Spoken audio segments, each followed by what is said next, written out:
Okay, it is the Power Shift podcast. I was looking at my questions, so I didn't see the live button come on. So y'all just saw me looking at my telephone.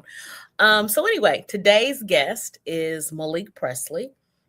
Full disclosure, he is my cousin, my beloved cousin on my mother's side. And I thought it would be good to have him on the show because he is one of the youngest millennials. The millennials go from like 29 to about 40, 42. And he will be the youngest from millennial. He missed Gen Z by 1 year. So he is here and to answer some of my questions about what his perception of politics is, what his what he thinks about voting, and a lot of those things. Somebody of my age, I'm in Gen X, one of the older Gen X people, and I want to know, and I think people should know what younger people think. Why is it important to know what they think? Because I want to reach young men like him. I want them to be able to understand the process. And this all came about when Malik came to my house to do some work because he has a lawn care business. And we just sat there talking on one of his breaks about voting, about politics. And I'm going to ask you, Malik, do you remember the question I asked you where I said, have you ever voted? Yes, I do. And what did you tell me? Well, I just told you how I felt. I felt kind of ashamed having never voted before, and yeah, we just kind of chopped it up about why it's important and things like that. Yeah. So I don't want you to feel ashamed. I told you this before about not voting. And I don't want anyone to feel ashamed because they didn't Hmm. vote. Voting is a habit that you learn at a young age.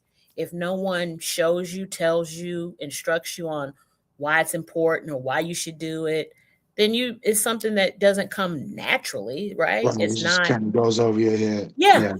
yeah, you don't, um his mother, it was, I mean, my aunt, I loved her so much. And so, but she had to work all the time. She had four Hmm. kids, she had to work all the time.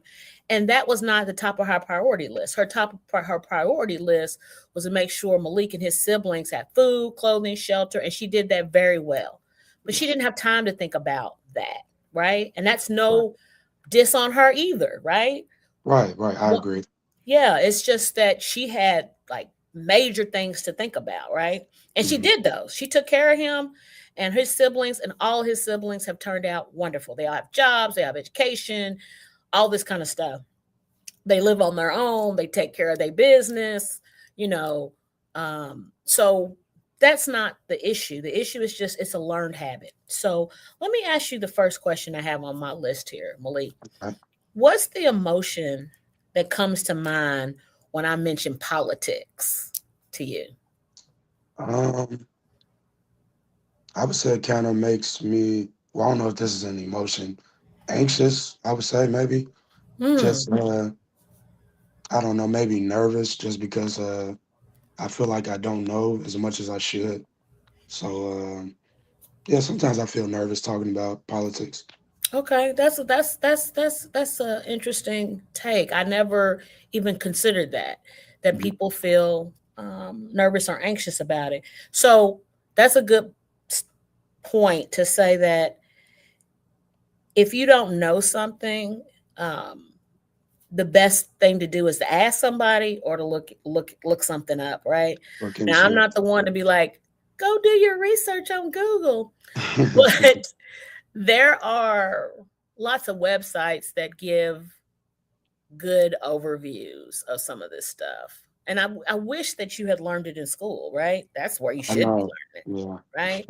You should be learning it. And it's not a partisan thing, Democrat, Republican, Independent, whatever, Green Party. It's more like, how does a law become a bill? Why do we have this system? And that's good to know that it makes people nervous because it's such a huge topic. Can you expand on why you think you feel nervous or? Um, Well, it really depends on who I'm talking to. Um, Mm, when I'm talking to you about it, I'm a lot more open, and the way you break things down, it makes me want to learn more versus somebody who will, shun you for something that you might say. So that I guess I've in a way trained myself not to go there with people like about politics. I guess being mm. afraid of what they'll say, or Yeah, yeah, that makes sense. That makes sense. And so let me move on to, do you feel like the decisions they make in Washington, D.C. affect your daily life? Do you feel like, can you see a connection to what they do in D.C. to what goes on, you mm, know, with your business, with working at, you still work at GE? yes, I still work Yeah. as So this man got two jobs. a He got two jobs. So working at GE or your daily life, your bills, you're paying your rent. What do you feel like there's a connection there? Since the last time that we spoke, I feel like I've been trying to pay more attention and trying to connect the two. I remember last time we were talking about the gas prices and how most people my age, that's the first thing that they notice. Like that's the first sign of trouble. Um, I mean, things are definitely more expensive.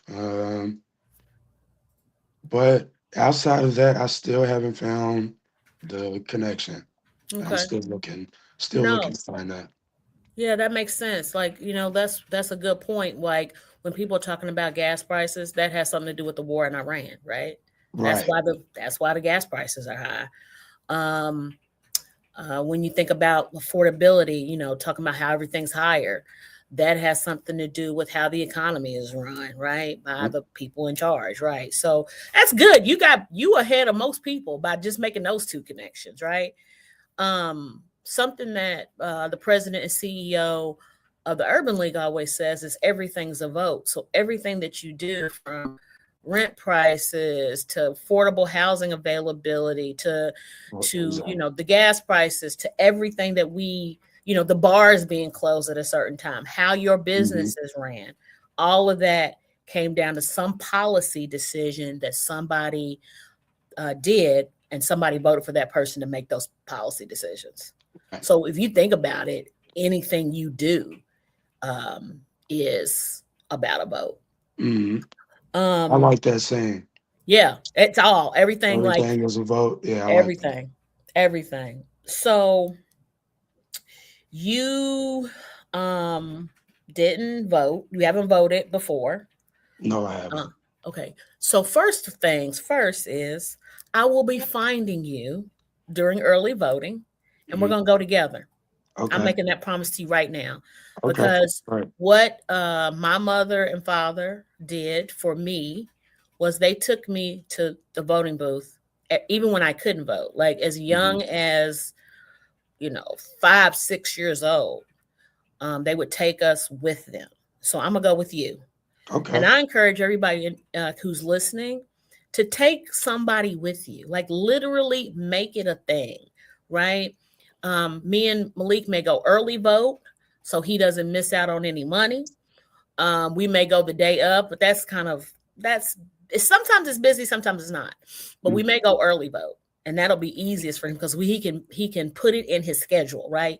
There's going to be Right. 3 to 4 days of early voting, and we can go any day, and I'll go to his precincts with him and wherever he's supposed to vote, and we'll talk about it, right? We'll Okay. go Yep. because I think that's important for a first time voter. Maybe it'll take the pressure off of them. I think So so too.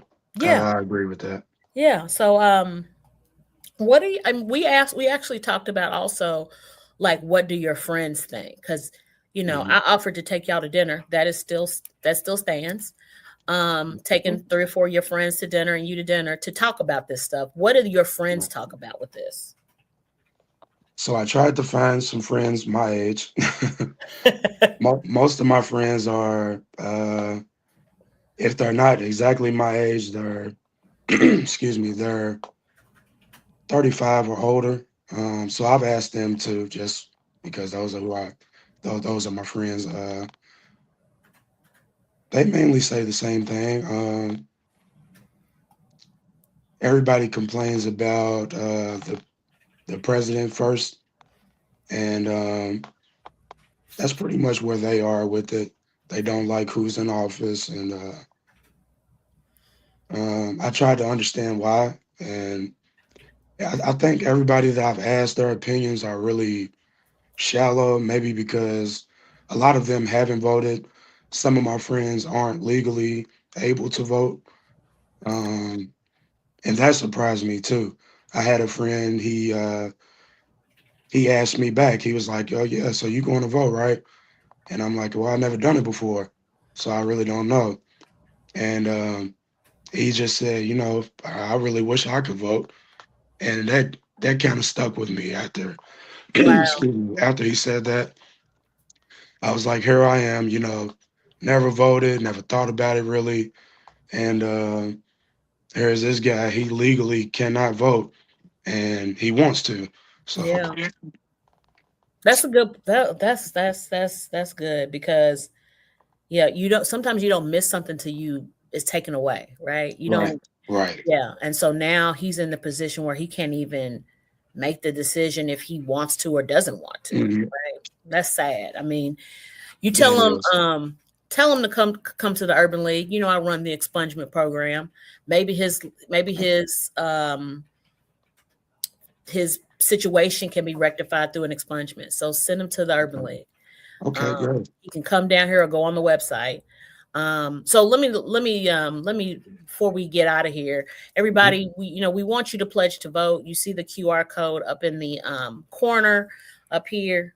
Please pledge to vote because we want people to come out and support the Urban League's mission to get 52,000 voters to the polls, right?